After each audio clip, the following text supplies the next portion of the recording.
A verdade: uma mulher pode ou não engravidar de novo durante a gravidez. Já imaginou engravidar logo depois de descobrir que está grávida? Parece até que estamos falando de um grande absurdo, não é mesmo? Mas a verdade é que isso pode mesmo acontecer. Raramente uma gestação se enquadra no fenômeno conhecido como superfetação. Entenda, um feto adicional é concebido dias ou mesmo semanas depois de seu irmão mais velho. Esses bebês geralmente nascem no mesmo dia, já que é clinicamente necessário, na maioria dos casos, induzir o parto ou fazer uma cesariana.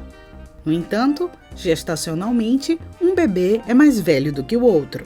A superfetação é muito mais comum no reino animal. Entre os mamíferos, está bem documentada em texugos, búfalos e panteras, mas é quase inédita em humanos. Para você ter ideia, apenas 10 casos foram documentados na história da medicina. E há quem suspeite da veracidade de alguns deles. O fato é que nem sempre dá para detectar todas as ocorrências.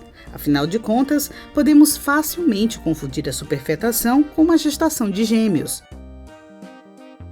Alguns gêmeos podem apresentar uma significativa diferença de tamanho e força. Isso pode ser resultado de uma condição em que o irmão consome mais nutrientes do que o outro dentro da mesma placenta, graças à anormalidade de conexões dos vasos sanguíneos. Nesses casos, os gêmeos são sempre idênticos. Nos casos de superfetação, os dois bebês nunca são iguais. A diferença de tamanho é chamada de discordância do crescimento, e isso é muito comum. As causas mais comuns são: resultado da síndrome de transfusão feto-fetal, infecção congênita, anomalias cromossômicas. Alguns são programados para crescerem mais do que os outros. Alguns cientistas ainda são céticos sobre se a superfetação ocorre em humanos e acreditam que deve haver alguma outra explicação para os casos registrados, uma vez que quando a mulher engravida, a ovulação para. Depois de a concepção ocorrer em uma gravidez normal, o corpo lúteo e posteriormente a placenta do bebê libera hormônios que impedem a ovulação. Além disso, o revestimento do útero se espessa de maneira a impedir que um segundo embrião se prenda.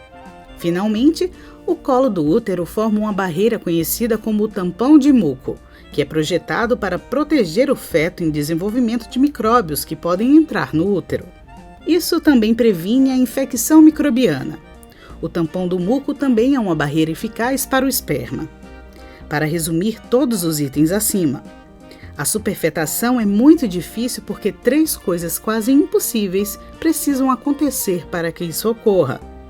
A ovulação deve ocorrer quando a mulher já está grávida, o esperma deve de alguma forma passar pelo tampão de muco, a fecundação ocorre em um útero que não está mais preparado para isso.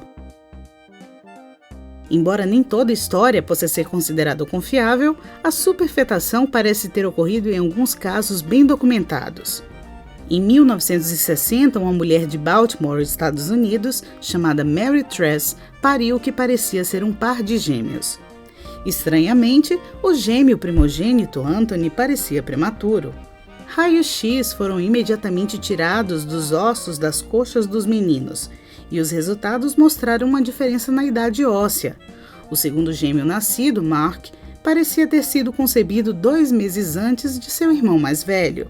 Em outro caso, um casal do Arkansas, também nos Estados Unidos, Todd e Julia Grovenberg, descobriu em 2009 que Julia estava carregando 2 fetos, em vez de apenas o que havia sido detectado em seu ultrassom inicial. Uma análise mais aprofundada, feita por médicos, revelou que seu filho Hudson havia sido concebido quase 3 semanas depois de sua irmã, Gillian. Ambas as crianças nasceram com segurança através da cesariana. E em um caso de superfetação mais recente, em 2016, um casal australiano ganhou as manchetes quando a mãe deu à luz meninas gêmeas, concebidas com 10 dias de diferença. Kate Hill estava recebendo tratamento hormonal para a síndrome dos ovários policísticos, uma condição que a impedia de ovular. Ela aparentemente concebeu gêmeos em momentos diferentes, apesar de ter feito sexo desprotegido apenas uma vez durante esse período. Este é um canal de notícias sobre tratamentos caseiros. Ele não substitui um especialista. Consulte sempre seu médico. Veja mais dicas em www.curapelanatureza.com.br.